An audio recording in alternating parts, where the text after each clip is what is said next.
Thank you for clicking It's Starting Now.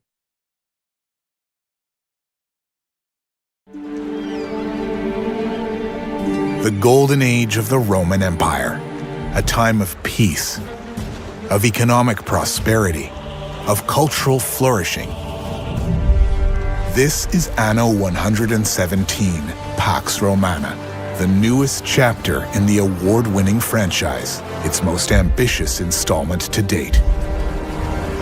In this premier builder set at the height of the Roman Empire, build your provinces with unmatched detail, flexibility, and scale, from the beautiful heartland of Latium to the mysterious Celtic wetlands of Albion. And you, as a Roman governor, get to build your cities as you see fit. The year is 117.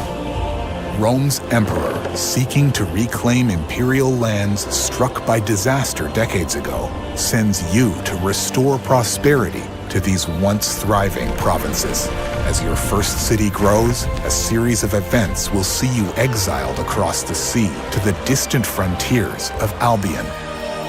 Every decision you make as governor matters.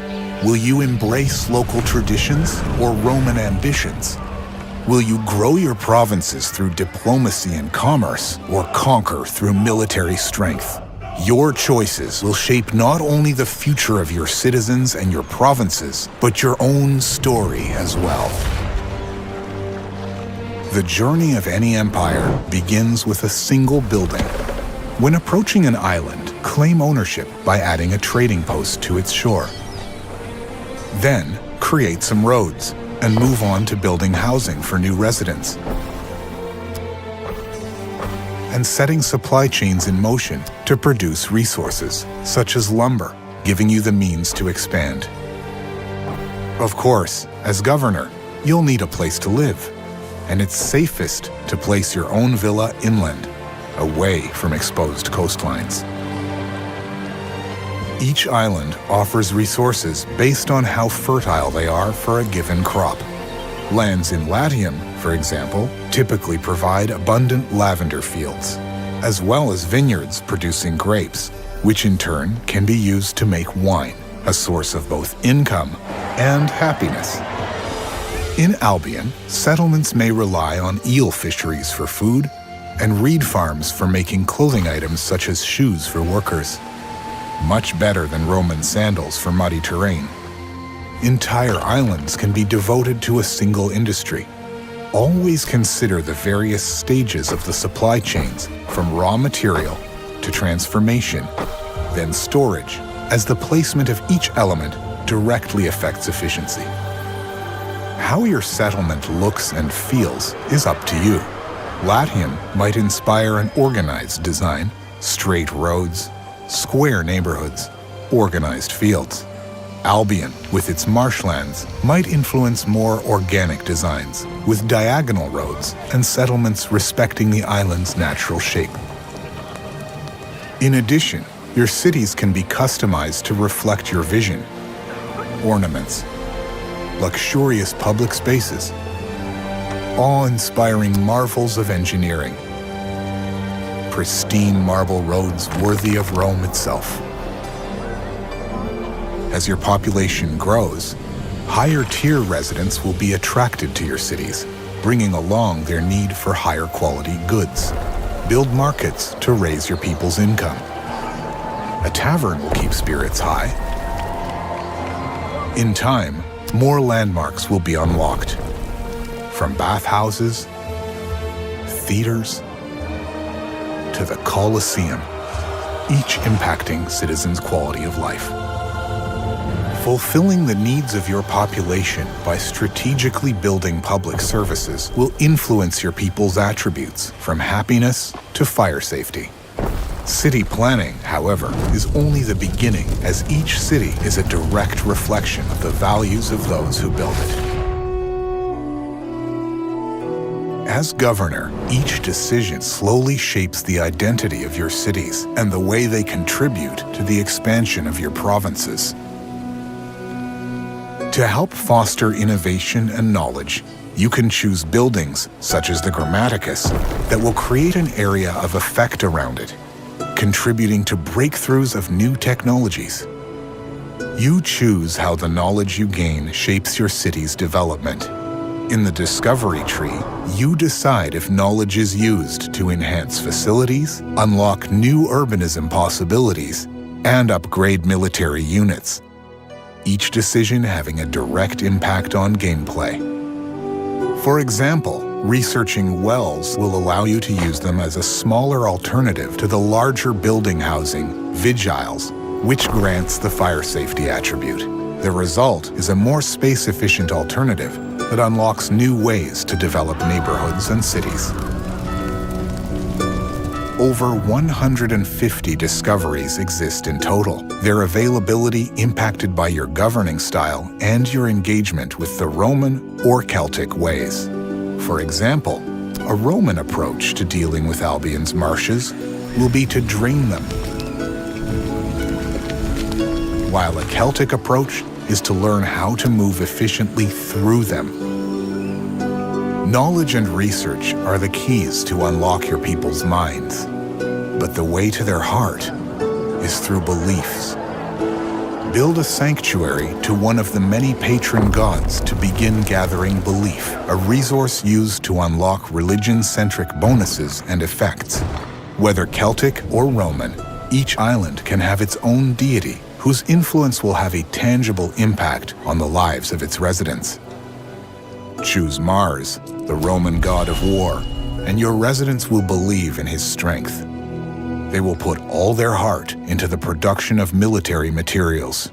In the long run, believing in Mars will even grant land units with superior attack and defense capabilities. By contrast, worshipping Epona, the Celtic goddess of domestication, will make people take better care of animals, which will lead to a boost of farming productivity.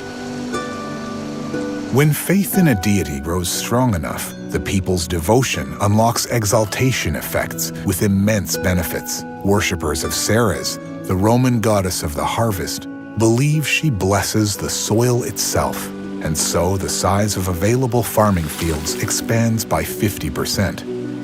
Meanwhile, those who honor Mercury Lugus, the Roman god of commerce, trust in his guidance to uncover hidden riches, granting access to gold mines. Discoveries and religion are deeply interconnected, shaping not only the way you play, but the cultural identity of your cities within a wider world. No province exists in isolation, and how you interact with other governors will heavily impact the prosperity of your provinces. Diplomacy is integral to success, as rivals, traders, and even raiders, each with their own ambitions, react to your choices. Trading with another governor will gain their favor, while fostering mistrust with their enemies. Build strong relationships with allies to open trade routes, or forge defense pacts, agreements that will come in handy if you were to anger other, more hostile figures. The echoes of your decisions will even reach the ears of the emperor himself. Romanizing your land will earn you high praise and bonuses, while turning your back on Roman traditions might warrant the wrath of an entire empire. Whatever your choices, you had better be prepared for any outcome. Across the empire, some will thrive by peace, trade, and negotiation. But war may be the only language spoken by your rivals, and when diplomacy fails, you will need to be prepared for conflict. The backbone of your army is composed of land units, each category boasting both strengths and weaknesses against another type of military unit. Build barracks to train your first soldiers. Invest in the discovery tree and set up more advanced supply chains to enable more powerful units and unlock new possibilities. A varied army is key to reacting against any opposing forces. While you organize your land-based forces, naval warfare must not be neglected. Available from your shipyard, various models of ships can be upgraded and specialized thanks to unlocked technologies or belief in specific gods like Neptune.